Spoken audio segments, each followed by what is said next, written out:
Hello everyone, welcome to the channel iRap education. आज जो हम करने वाले हैं इंग्लिश का एक कॉन्सेप्ट जिसको बोलते हैं ईच एंड एवरी कॉन्सेप्ट। ठीक है, तो इसके अंदर हम ईच के बारे में एंड एवरी के बारे में थोड़ा बेसिक टू एडवांस लर्निंग देखेंगे।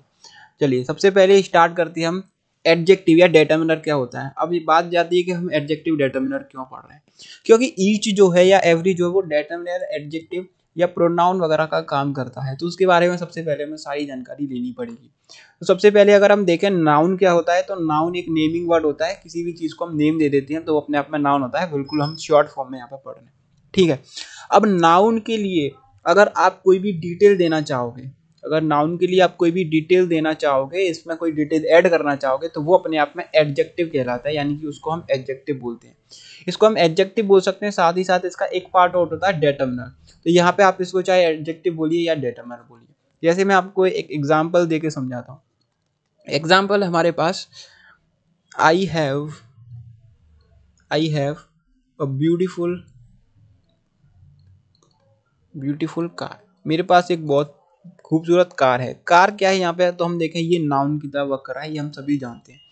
अब ये जो कार है वो कैसी है, इसके बारे में आपने एक एडजेक्टिव दिया है, एक डिटेल दी है, तो इसी को हम एडजेक्टिव या डेटर्मिनर की तरह वर्क करना बोलते हैं। इनको हम टेक्निकल टर्म्स में एडजेक्टिव या डेटर्मिनर बोलते हैं। आप बोल सकते थे यहाँ पे कि मेरे पास एक ब्लैक कार है, तो ब्लैक यहाँ पे एडजेक्टिव होता।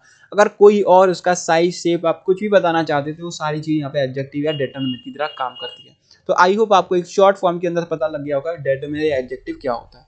अब चलिए बढ़ते हम अपने रियल कॉन्सेप्ट पे। सबसे पहले हम सीखेंगे यूज ऑफ ईच।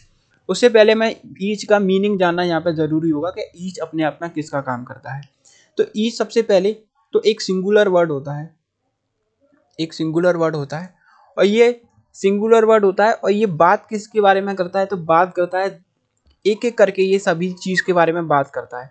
दो या ज्यादा में से ये बात करता है। सबसे पहले तो ये दो या ज्यादा चीजों में से बात करेगा, दो या ज्यादा में से ये बात करेगा, जिसमें से भी ये एक एक करके बात करेगा। ठीक है, दो या ज्यादा में से हर एक की बात करेगा। तो यहाँ पे हम हर एक लिख देते हैं, दो या ज्यादा में से ये हर एक की यहाँ पे बात करेगा। अब हर एक की मतलब है कि एक एक करके बात करेगा, इसीलिए यहाँ पे इसको सिंगुलर वर्ड यहाँ पे बोला जाता है। सबसे पहले हम एग्जांपल देखते हैं कि all the students were there. All यहाँ पे जो वर्ड आप देख रहे हो, इसको हम बोलते ही हमें पता लग जाएगा, स्टूडेंट्स भी आ रहा है, ऑल भी आ रहा है, वर भी आ रहा है, यानी कि काफी सारे स्टूडेंट्स रहेंगे।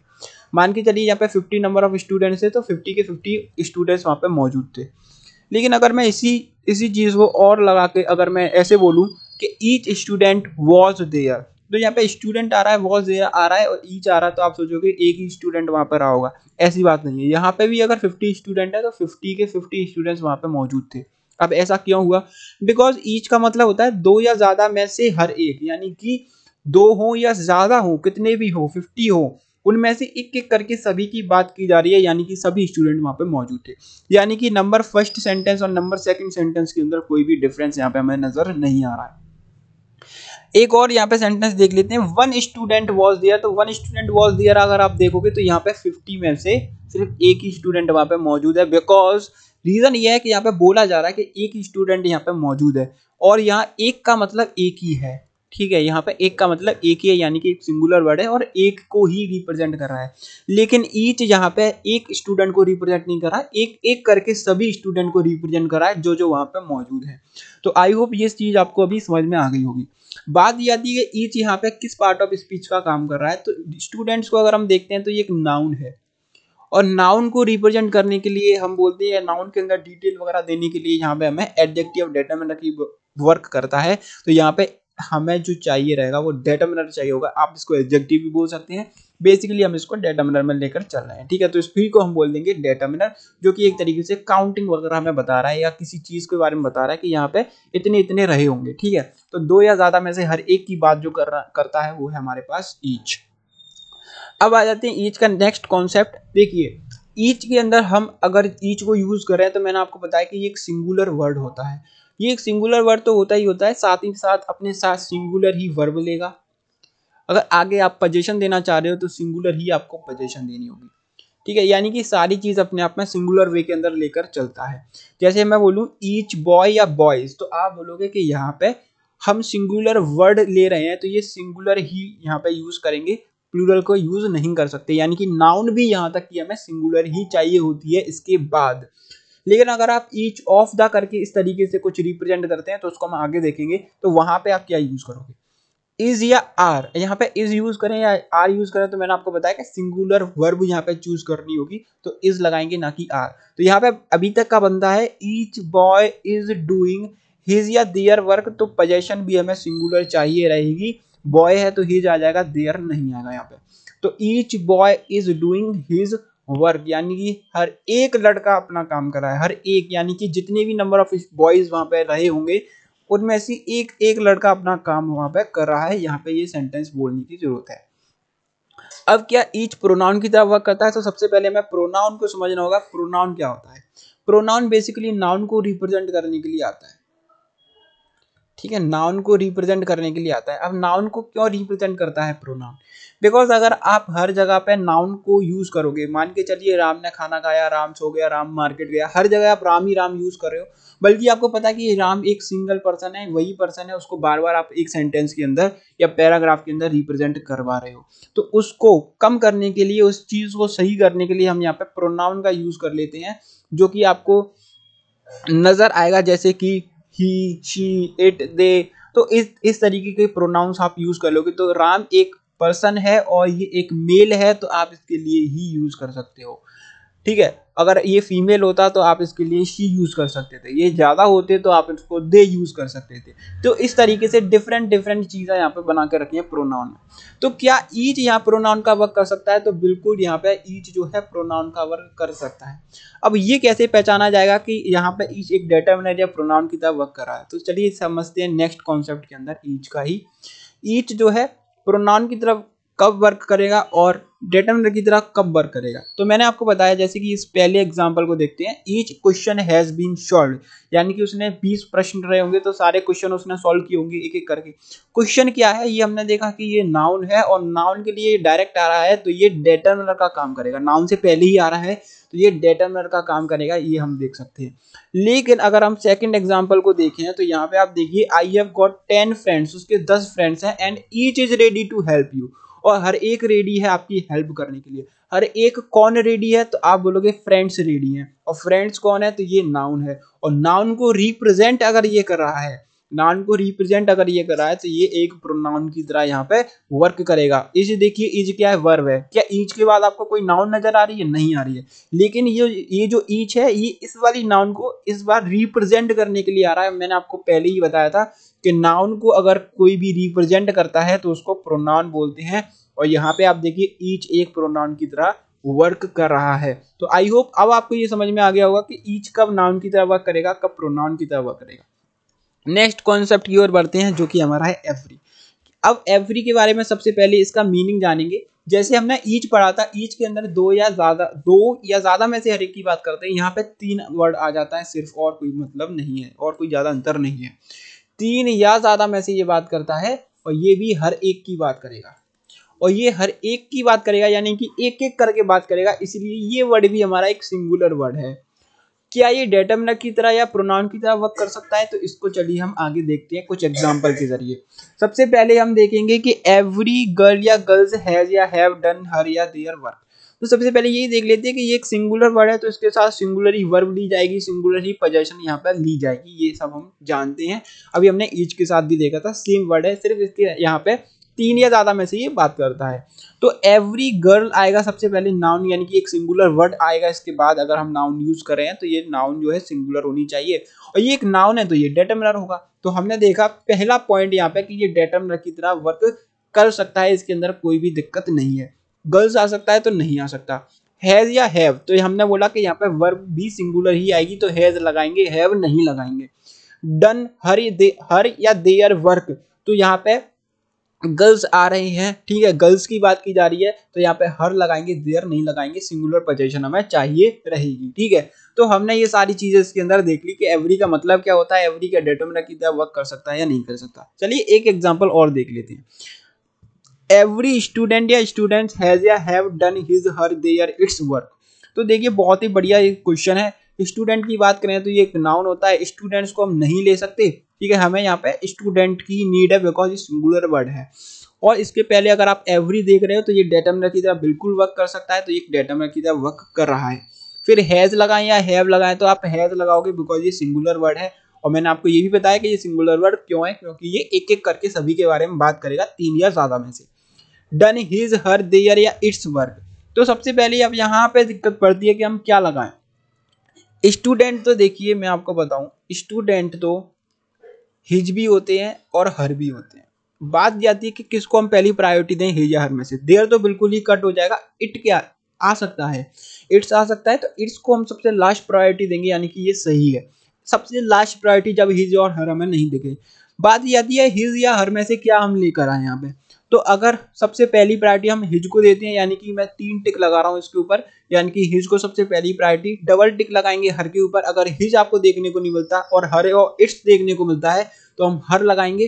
अगर आपको देयर और इट्स ही देखने को मिलता है तो आप सिंगल प्रायोरिटी यहाँ पे इट्स को देंगे। तो इस तरीके से हमको थोड़ा चूज करना रहेगा पोजीशन के अंदर, ठीक है। और सारी पोजीशन अपने आप में सिंगुलर है, बिकॉज स्टूडेंट एक कॉमन नाउन है, इसके अंदर सारी चीजें आ जाती हैं, एक फीमेल भी आ जाता है, एक मेल वर्जन भी आ जाता है, तो इसलिए यहाँ पे हिज या हर हमें देखना होगा। चलिए अब हम ये जानते हैं कि एवरी यहाँ प्रोनाउन का वर्क कर सकता है या नहीं, प्रोनाउन बन सकता है या नहीं। तो प्रोनाउन क्या होता है ये मैंने आपको बता दिया कि ये तो काम करता है रिप्रेजेंट करने का नाउन को, ये नाउन को रिप्रेजेंट करने के लिए यहाँ पे आता है। चलिए एक एग्जांपल देख लेते हैं। आई हैव 10 फ्रेंड्स, मेरे 10 दोस्त हैं, ठीक है। And every is ready to go there, आप बोलोगे बिल्कुल सही है, यानी कि प्रोनाउन की तरह वर्क कर सकता है। नहीं, यहाँ पे एवरी प्रोनाउन की तरह वर्क नहीं कर सकता। ईच के साथ एक डिफरेंस यहाँ पे ये बनाकर चलता है कि एवरी जो है प्रोनाउन का काम नहीं कर सकता, ये सिर्फ डेटर्मिनर का काम कर सकता है, ठीक है। यानी कि यहाँ पे आप एवरी नहीं लगाओगे, तो फिर क्या लगाएं। तो यहाँ पे एक चीज बनाई जाती है कि आपने देखा होगा एवरी वन, एवरीबॉडी, इस तरीके के कुछ वर्ड्स आपने देखे होंगे। ये वर्ड्स क्यों बनाए जाते हैं, बिकॉज एवरी प्रोनाउन का काम नहीं कर सकता, लेकिन हम इसको प्रोनाउन का काम करेंगे। हम इस वर्ड को ही प्रोनाउन बना देंगे, यानी कि हम एक कंपाउंड बना देंगे, इसके अंदर कुछ सफिक्स करना स्टार्ट कर देंगे, ठीक है। हम इसके अंदर कुछ चीजें जो है सफिक्स करना स्टार्ट कर देंगे। जैसे ही हम इसके अंदर सफिक्स करते हैं, जैसे वन, बॉडी, थिंग, ऐसी चीज हम इसके पीछे जोड़ते जाएंगे, तो ये बन जाएगा एक प्रोनाउन कंपाउंड बनाकर, ठीक है। ये अपने आप में ये जो वर्ड होगा ये अपने आप में क्या बोला जाएगा, ये प्रोनाउन बोला जाएगा। ये वर्ड खुद में एक प्रोनाउन है। चलिए थोड़ा सा आगे बढ़ते हैं, कंपाउंड बनाएंगे इसका, ठीक है। ये मैंने अभी आपको बताया कैसे, एवरी में आप सफिक्स कर दोगे बॉडी, तो आप क्या बना दोगे, एवरीबॉडी, ठीक है। लेकिन अगर आप इसको अलग अलग लिखते हैं तो कहीं पे हम इसको इस तरीके से यूज नहीं कर सकते। यहाँ पे हमें एवरीबॉडी को सिमिलर, यानी कि एक ही कंपाउंड बनाकर यूज करना था, वहां पे आप एवरीबॉडी नहीं लिख सकते, एवरीबॉडी अलग अलग नहीं लिख सकते, आपको ये जोड़ना पड़ेगा। अलग अलग भी ये सही है, लेकिन मीनिंग अलग दे देगा, तो यहाँ पे सेंस इसकी नहीं आ रही है, वहां पे हम इसको नहीं लगा सकते, ठीक है। वरना ये भी सही है, लेकिन जहाँ सेंस है वहां लगाएंगे, हर जगह इसको यूज नहीं करेंगे। फिर जहाँ पे हमें प्रोनाउन की नीड है तो हम यहाँ पे प्रोनाउन लगा देंगे।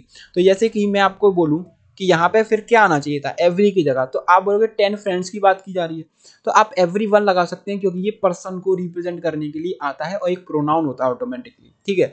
यानी कि आप यहाँ पे एवरी वन का यूज कर सकते थे, ठीक है। चलिए अब इस सेंटेंस को देखते हैं।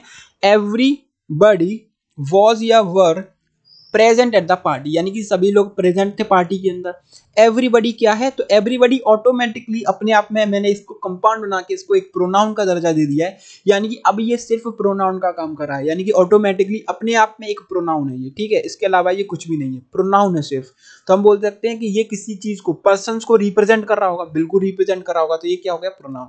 यानी कि जो लोग पार्टी में पार्टी के अंदर प्रेजेंट रहे होंगे, उन पार्टी के अंदर रहे प्रेजेंट पर्सन को शो करने के लिए यहाँ पे हमने एक प्रोनाउन का यूज कर लिया, उनका नाम ना लेते हुए हमने एक प्रोनाउन का यूज कर लिया।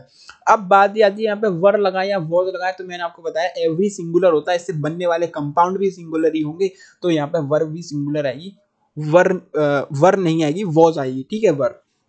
अब प्रेजेंट एट द पार्टी बिल्कुल सही है, ठीक है। अब ये सेंटेंस बिल्कुल सही माना जाएगा।